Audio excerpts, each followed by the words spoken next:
Hey guys, how are you doing? I hope you guys are doing great. So in this video, I'm going to try on this wig. Actually, a client of mine is the one who suggested this style for me. And also, if you have any other styles that you want me to try, just send me a photo on WhatsApp. If I'm able to do that, I will let you know. If I can't make it, I'll also let you know.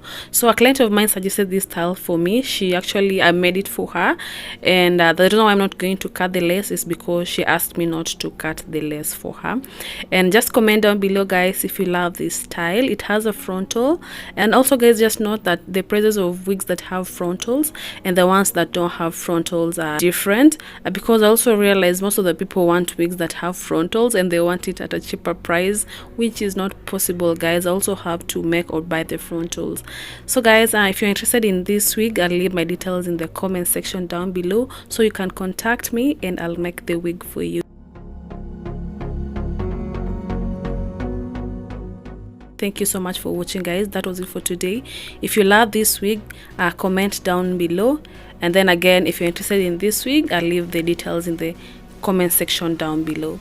See you in my next video. Bye.